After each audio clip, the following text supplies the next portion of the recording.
Okay. You asking the question still? Yeah. Continue what you were saying. So there was still the gap between the black and whites, and the lack of understanding their way of life, and they didn't understand our way of life. Mm-hmm. But the poverty level in the blacks was very, very high. So many of them didn't have the advantages that prelude you going to school. So they didn't pick it up as fast. Most of them were behind. One time I taught for a number of months in a black elementary school when they couldn't find a teacher. And they didn't have any whites in that teacher, so I was in that place, so I was the only white. And these were like fourth or fifth graders, I believe. And I would call them to, fill out their enrollment card. And many of them did not know where they lived. They did not know how to spell or spell anything. This is the fourth and fifth grade. They did not know exactly what you were talking about with the same vocabulary, because the advantages that the white had by having more money probably gave an advantage to the whites, I think. But it existed between them and us. Many of the blacks did not want blacks to go to church at a white congregation, or blacks to go to a school that had a white population, as well as the whites being the other way. But not so much there, because in many places blacks were the majority. Okay, so moving on from this, do you think that racism is still a major issue in the United States? No, I don't think so. I think our major issue is getting people to understand what civil rights uh, laws were. Because you're dealing with, we had two laws, back then. We had the regular civil rights, and there was your federal rights.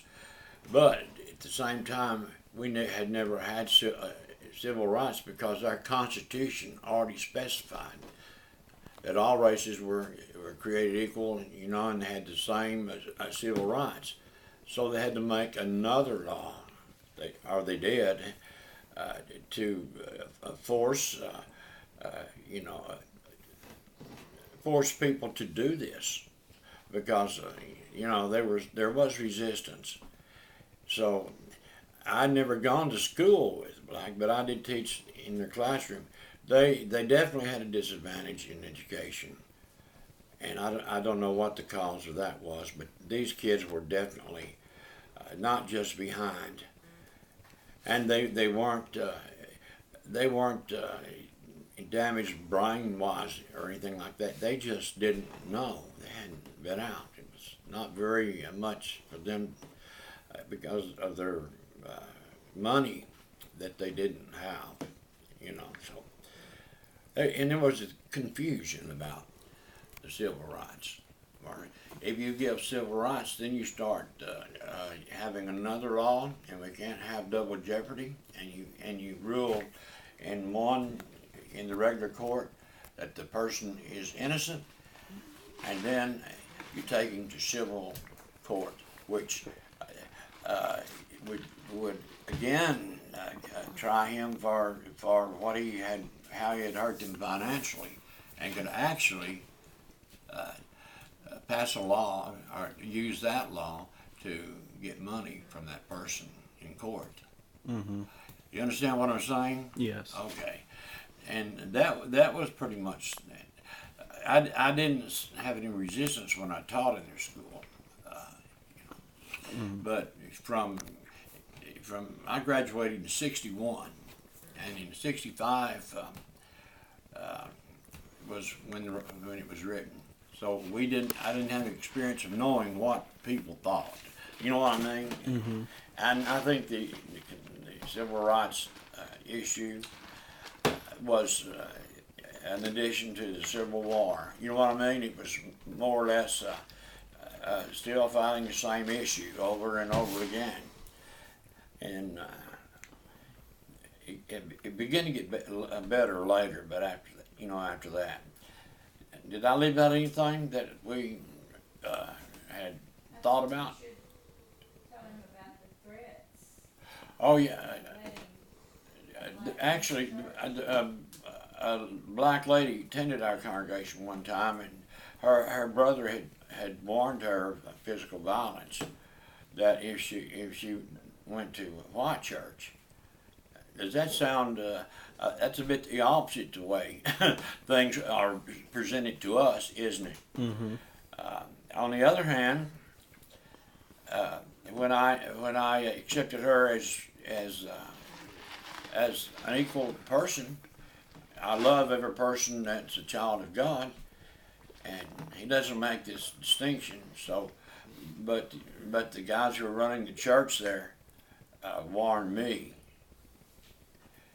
and said that me and my family both were going to get in serious trouble. And I think you know what kind of trouble that is. Mm-hmm. And it became a real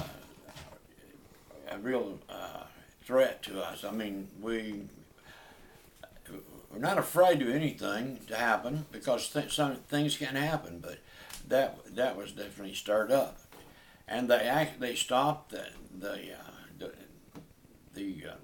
what they call the march through the city, tearing up the white stuff, which they had threatened because of someone telling one of the police chief that they would actually go to the police chief, and this obviously could have been a Ku Klux Klan person still hanging on to that tag after all those years. Mm-hmm. Okay, thank you. Mm-hmm.